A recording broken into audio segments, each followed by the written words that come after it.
all the work which they made. Mm-hmm. And Allah has blessed the seventh day and sanctified it, because that in it they had rested from all the work that Allah has created and made. Right. So all the hosts are done by the seventh day. Everybody understand that? All right. So let's read on. These are the generations of the heavens and the earth, which they were created in the day that the Allah made the earth and the heavens. Right. So now that verse. What is that verse telling you? What are we about to do? According to the verse 4. What is verse 4 giving us a transition? It's letting us know we're about to go into something. Where are we about to go into? Wait, but we have to go back. We're about to go back to the sixth day to talk about things that transpired during the sixth day. Everybody understand that? To show you that what? Our idea of days and dispensation of time, we have to understand this is the Most High's time He's setting up here on the earth. Okay? That's right. He's setting up things on the earth. This is dispensation of time. So we're going back to the sixth day to see now some detail of some things that transpired. Okay? Let's read. Fourth verse. These are the generations of the heavens and of the earth when they were created in the day that Allah made the earth and the heavens. Right, because He created the earth and the heavens in how many days? 6 days. 6 days. The seventh day He didn't create. He created everything in 6 days. Read on. And every plant of the field before was in the earth, and every herb of the field before it grew. For the Allahim had not caused it to rain upon the earth, and there was not a man to till the ground. Meaning that what? Before there was rain, He gave what did we read? He made the earth bring forth what? To bud and bring forth all the herbs. Right? It happened first. So the herbs was there before they got the rain. Everybody understand that? Were the herbs created before man was created? What day was the herbs created on the earth? Who remembers? What day was the herbs created? What day? We just read it. Third day. Say it loud. Say it proud. Third day. What day was man created? Sixth day. That means before there was man to till the ground, the herbs were created. Everybody understand that? Because sometimes people read this as a continuation. This is not a continuation. He's going back. He's giving a summary of the 4 or 5 days, and then we're going to come back forward. So we got to understand how the author is telling the story. If you skip past verse 4, you're going to be confused when you go forward now. Right? Because you say, well, there was no man to till the earth. But He created man already. So of course there was man. So we're going back to the days before the sixth day now, saying the herbs were created. There was no rain yet. There was no rain yet created to till the earth. In the sixth day, man was already created and they tilling the earth. All right? So He's going back. Read on. Sixth verse. But there went up a mist from the earth and watered the whole face of the ground. And the powers formed man of the dust of the ground and breathed into his nostrils the breath of life. And man became a living soul. And how that power planted a garden eastward in Eden, and there He put the man whom He had formed. Right. And out of the ground made Yahweh thy power to grow every tree. So now in this garden eastward, what did He put in this garden? Man, right? One man? What did He put? Who was created in the sixth day? When this mist came up, what was created in the ground? What came up? We already read about it. Who came up? Who was created? On the sixth day, yes. Mankind, man and what? Man, male and female. Mankind was created. So now He's going back and talking about that day in verse 7. It's talking about what happened. How did it happen? A mist came up. Man was created. Okay? It's talking about that creation. All right? So it's very important you understand that's going back to the sixth day. All right? If you don't think this is something continuation, it's not a continuation. It's going back to the sixth day. Now you know how things transpired. All right? Read. So in that sixth day, he put man in the garden. Right? Everybody understand that? Read. And out of the ground made Yahweh to grow every tree that is pleasant to the sight, right, and good for food. The tree of life also in the midst of the garden. So now these are three different trees, right? We have tree that's good to look upon, right? Then you have trees that what? You can eat. They bear fruit, right? But then you had another tree. What's the other tree? Of knowledge, right? So this is obviously some different type of tree, right? Because it's not something to consume and eat, right? What precept are you about to read? Right, 8:24. All right, so we're gonna go there. But let's finish the verse, and we're gonna go to 8:24. Mark 8:24. The tree of life also in the midst of the garden. Another tree, the tree of life. Read on. And the tree of knowledge of good and evil. Another tree, knowledge, good and evil. Read on. And a river went out of Eden to water the garden. And from thence it was parted and became into four heads. The name of the first is Pison, that is in which compasseth the whole land of Havilah, where there is gold. Right. And the gold of that land is good. Right, so there was a land that had gold in the hill. How do you get gold? A what has to compass? A star? What kind of star? Where does gold come from? The earth, right? How do you get the gold out of the earth? You got to mine and dig, right? It ain't sitting on top of the earth, right? So this tells you already that what did man know how to do already? We already knew how to mine, get gold out of the earth. We knew how to separate it. How do you separate gold from the you sift it? You gotta use fire, right? To purify it. You sift it, you use gold to purify it. What I'm trying to show you is that we were put on the earth already knowing how to do all these things. Right? We knew that when we was in the garden, we knew a certain part of the land, or there's gold in the hills. And we knew how to break the hills and get the gold out the hills. Right? We already knew all these things already. So we got to take away those cards that Esau messed with our heads, man. And we have these thoughts that we need to totally eradicate. We was never on this earth not knowing how to do things. Right? We were never cavemen, Neanderthals. We never, used a rock when we could have used, we knew how to make a table. We were made knowing how to do that. Sit on a chair. We were made knowing how to do that. Okay? He put that knowledge into certain people that taught other people. Always. Right? We were never in darkness. We knew how to cook. We knew what foods to eat raw, and we knew we had to cook it. Okay? So those ideas that we did not know is totally out. Everybody understand that? Read.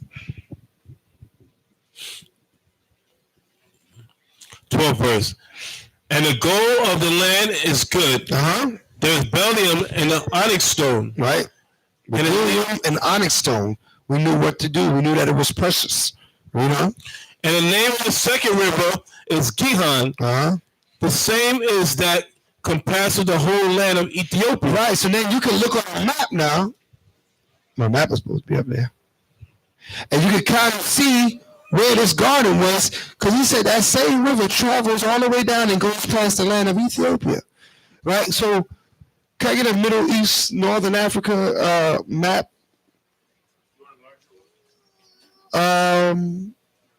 Yeah, because this wouldn't show me, because Ethiopia is further down near this section here.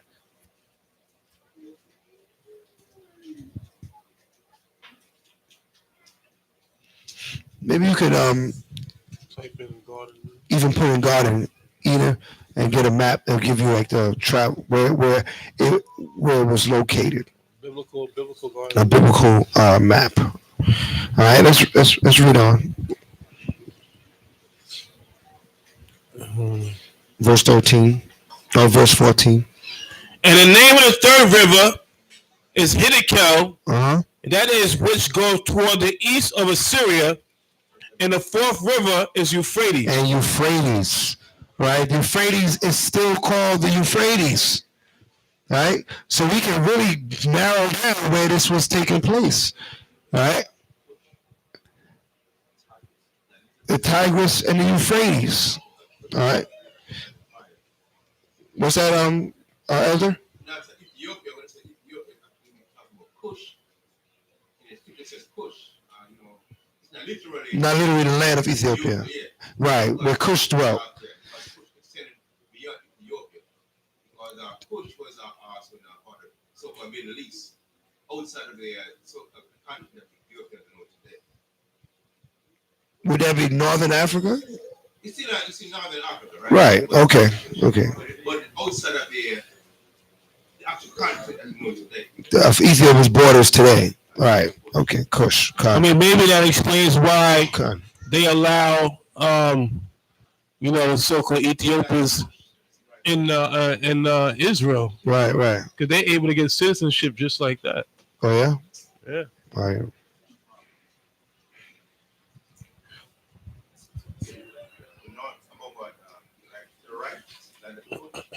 All right, so Euphrates River, land of Cush, right? Go down to your right. Go down. That's land of Kush. Yeah, land of Cush, right? Okay. So what is this land mass called today? All right. We're looking at the Middle East, right? What's most referred to as the Middle East, right? The land of Eden, all right?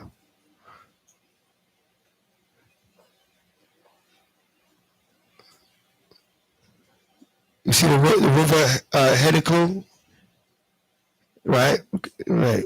So we get an idea of the location of this garden, right? Let's read. So.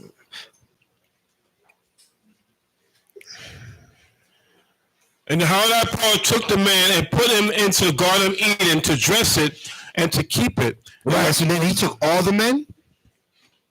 No. He chose a man to put him over there. That's where we get confused.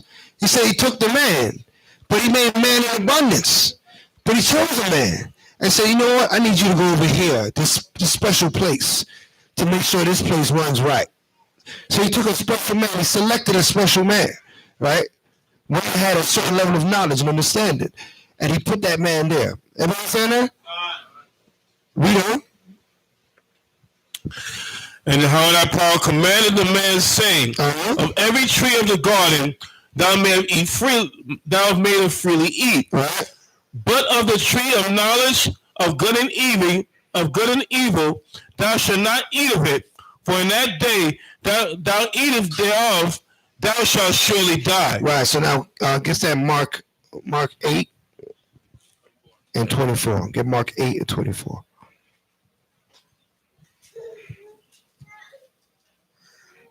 There's also another one. What? Boy. Gonna walk concordance over there. All right.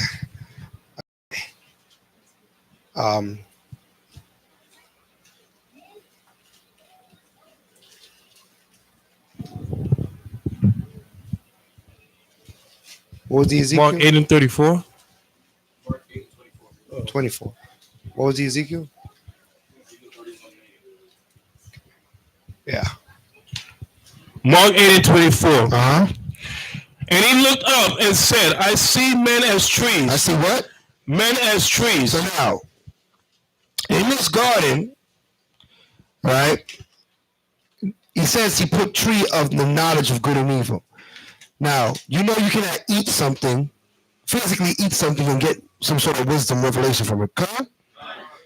You eat something, you put nutrition in your body, right? So there were some trees that was there for eating, but there were some trees that was there that gave knowledge. These trees are men, They're not actual trees. All right. So the scriptures, there's is some place in scripture that they use the analogy for men as trees. Okay. Read that again. And he looked up and said, I see men as trees, walking. Doing what? Walking. Walking. Read. After that, he put his hands again upon his eyes and made him look up, and he was restored and saw every man clearly. Right. Now he saw the man clearly. So now also give me Ezekiel 31 and verse 8.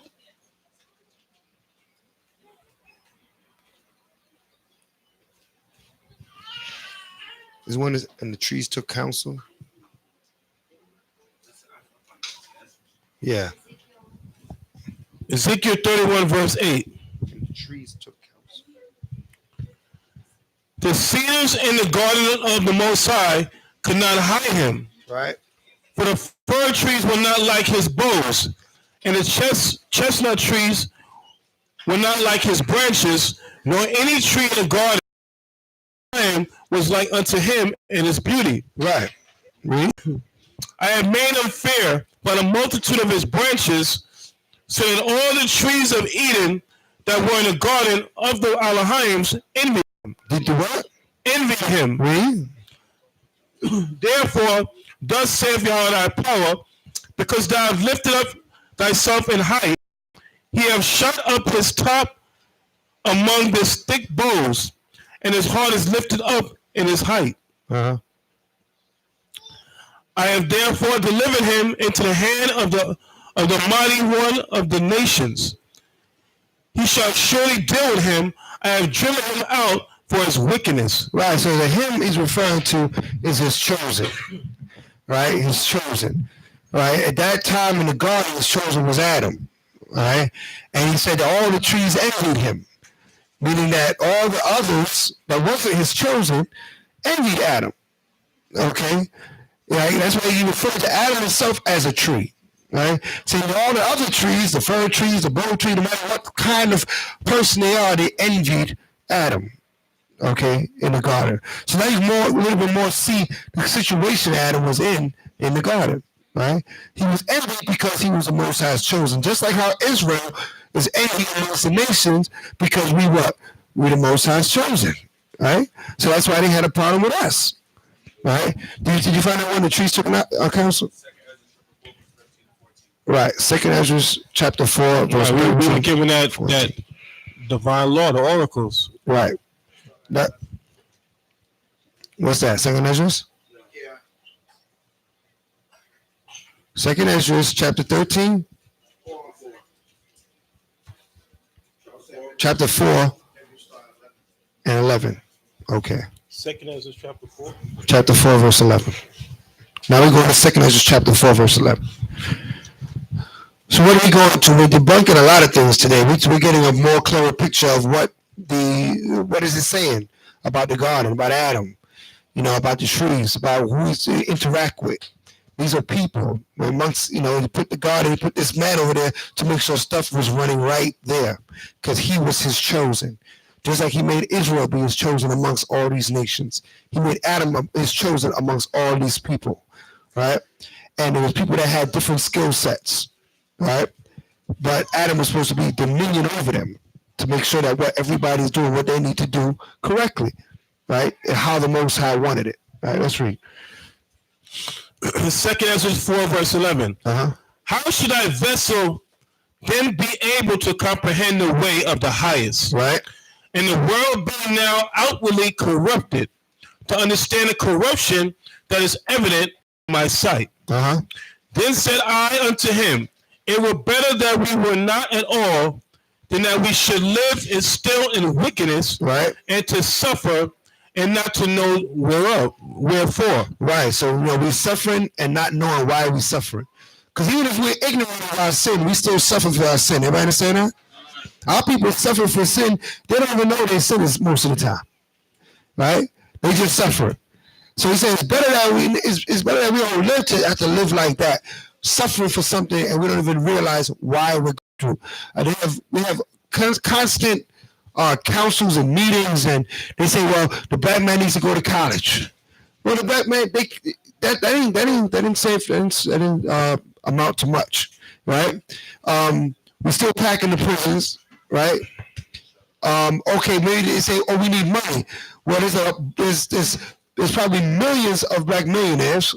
It ain't helping out, right? People still, right, inhabit the ghettos and the slums. Why? Because we are under spiritual curses for a spiritual problem that we have, right? So we said to live like that, to constantly be,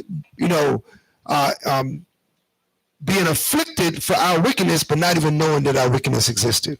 Right? Well, I believe condition. I believe Michael Jordan, either he owns a jail or he got stocks in a jail. A different Michael Jordan. Oh, so what? Different Michael Jordan, yeah.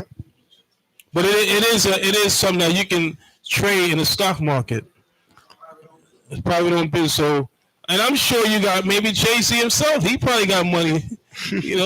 That's a stock that definitely you don't never got to worry about that stock going down. It's always on the rise. It's always on the rise, boy. I tell you.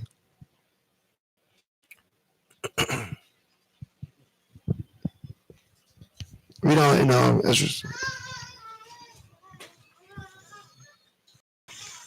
Into a forest, into a plain, and the trees took counsel and said, come, let us go and make war against the sea. Right. Well, the trees took counsel and said, let's make war against the sea. To show you that, again, trees are used as an analogy for people.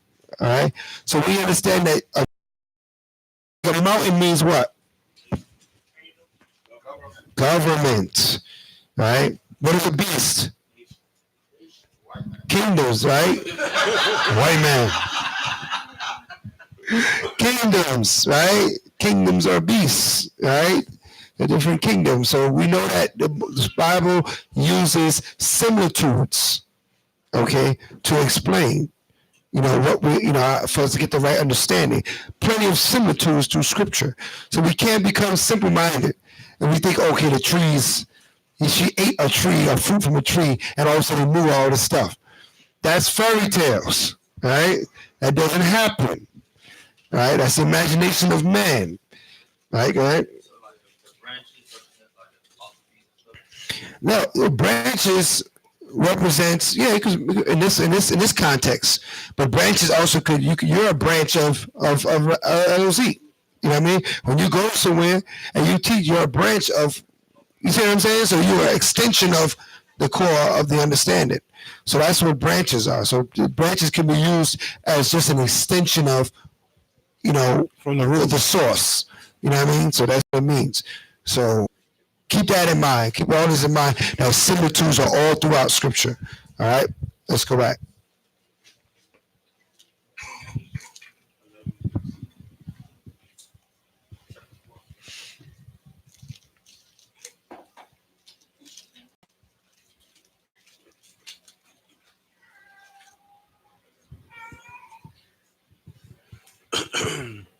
Genesis 2 and 17. But in the tree of knowledge of good and evil, thou shalt not eat of it, for that day thou eatest thereof, thou shalt.